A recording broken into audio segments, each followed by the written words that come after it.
Sveiki, chebrytė. Šiandien noriu pakalbėti apie savo Mazda Miata, bet tai nebus auto apžiūra, tai yra labiau video apie tai, ką aš padariau šitam sezonui su Mazda ir kas atsitiko per sezoną Mazdos naudojimo. Dar sezonas nepasibaigė, bet jau eina po biškį į pabaigą ir aš planuoju, ką reikia dar padaryti, ką reikia sutaisyti ir manau apie tai kursiu video, tai taisysime ir tininguosim šitą Mazdą kartu su jumis, mano mėly žiūrovai. Todėl čia šitas video bus kaip toks įvadinis. Šitam sezone su Mazda prisakau nemažai kilometrų, nors beveik visą vasarą naudojau ją tik tai kaip mašiną išeiginės dienos ir dar važinėjau biškį į renginius. Šitam sezone buvau porą renginiuose, bet kadangi pardaviau savo daily automobilį, tai dabar paskutinį mėnesį naudoju šitą mašiną kasdien. Važinėju į darbą, iš darbo, į parduotuvės, į salės. Šitam sezonui aš Mazdai esu dadėjęs biškį apdailų. Tai yra priekinis spliteris, slenkstukai, susivyrinau išmetimą. Čia buvo prieš vieną renginį, sugalvojau, kad man labai reikalingas išmetimas. Tai vakarą prieš renginį nupjoviau, detalės jau turėjau garaže ir per vieną naktį viską susivyrinau, ryte jau lėkiau į renginį. Čia irgi ne visas tuningas, kuris yra mano galvoj šitai mašinai. Dar yra pora planų sekančiam sezonui, tai šitą jau mes darysime kartu su jumis. Nors ir Mazda buvo labai gerai paruošta šitam sezonui ir buvo prapoliruota, buvo perdažyti bumperiai, pakaba ir visa kita buvo išvis ledas, pakeisti aišku tepalai, stabdžiai ir visa kita, bet per visą sezoną naudojimo pradėjo lysti kasiakai, kurios, kaip sakiau, mes kartu su jumis taisysime. Tai tiesiog norėjau papasakot, kas išlindo per metus. Tai iš tokių nebaisių kasiakų, tai aišku, atsilūpo visi lipdukai, išbluko lipdukai, biški yra pabrūžintas kėbulas, kai kur man kažkas durelėmis įtrenkė, kai kur tiesiog kažkokius krūmus dar kažkur prisibrūžinau. Ir šiaip po plovyklų, po eventų, po kelionių, jinai yra tokia jau pamaigiota. Tai reikėtų dar kartą prapoliruoti ją. Čia, bet čia smulkus kasiakai. Iš tokių rimtesnių dalykų, tai nusismeliavo visas lypas. Žoskai nusismeliavo visas lypas.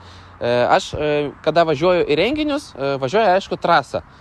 Mašina žema ir gaudo visus akmenukus ir visą smėliuką tiesiai į priekinį lypą.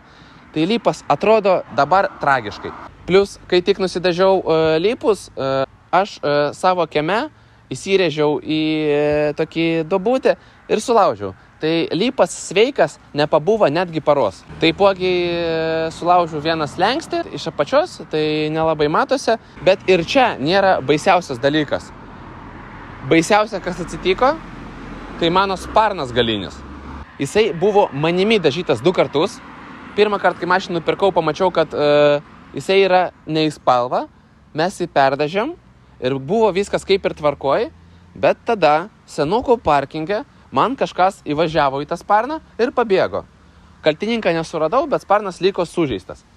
Tada aš perdažiau jį dar kartą, buvo viskas idealiai, bet per sezoną aš matau, kad pradėjo lyst rudelės ir skilt špaklius.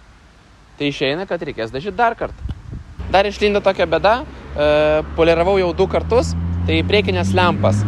Jos tiesiog išbluko, jau poliravimas nepadeda. Tai tikriausiai perlakuosim, ką nors perdarysim, kad atrodytų linksmiau, fainiau. Čia viskas buvo apie vizualą. Pakalbėsim biškį apie techninę pusę. Per sezoną man vieną kartą nuplyšo genero dirželis, dar jisai nuplyšo sekmadienį, 100 km nuo Vilnius. Gerai, kad turiu daug draugų. Susiskambinėjau, vienas mano geras draugas turi daug Miatų, tai surado garaže naujo diržo, o kitas draugas kartu su įrankiais man jį atvežė. Tai aš greit pasikeičiau dirželį ir atvažiavau namo. Dabar, kai kiekvieną dieną važinėjau su mašina, pastebėjau, kad atsirado nedidelis bildukas kažkur mašinoj priekiniai daly. Tai manau, kad mums reikia dabar įlysti į garažą ir pasižiūrėti, kas tai bilda, kad galėtumėt užsakyti detalių. Tai į garažą.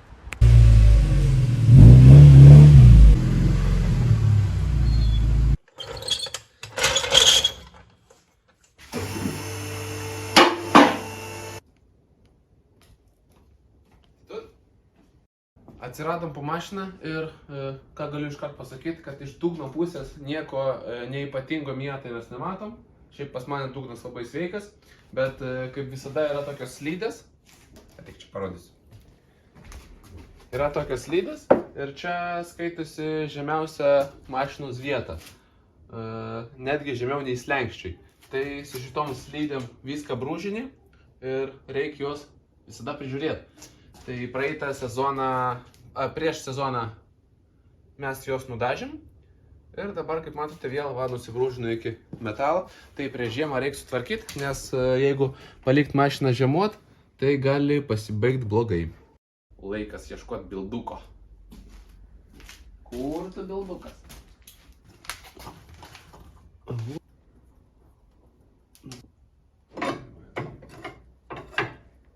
Kol kas atrodo, kad visi šarnyrai sveiki šitoj pusiai.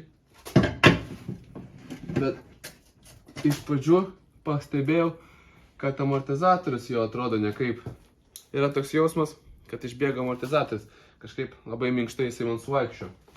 Bet jeigu realiai miręs amortizatorius, tai čia kaip ir nėra labai blogai, nes arba dėsiu naujus faktas, arba galima bus sumest koilus. O koilų jau senai norėjau. Kol kas tiek, nėra tų bėdų labai daug, jos nėra labai baisios. Tai parašykit, žodžiu, į komentarus, ar norite žiūrėti serijas, kaip tvarkausi Miatą sekančiam sezonui, kaip realizuoju savo 2 idėjas sekančiam sezonui. Žodžiu, rašykit. Pirmas epizodas apie Miatą atėjo į pabaigą. Kaip ir minėjau, Miata dar laukia biškį tuningo, su jumis kartu ją tvarkysim. Tai bus dar epizodai, kaip ją tvarkome. Tai ką? Stebėkit, žiūrėkit, subscribinkit, dėkit laikus, komentuokit, ką galima būtų dar padaryti sekančiam sezonui iš tuningo. Ir iki sekančių kartų.